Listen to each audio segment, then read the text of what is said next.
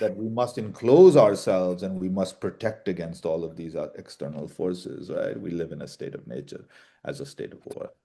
So I think that this is a very dangerous part of what's the rise of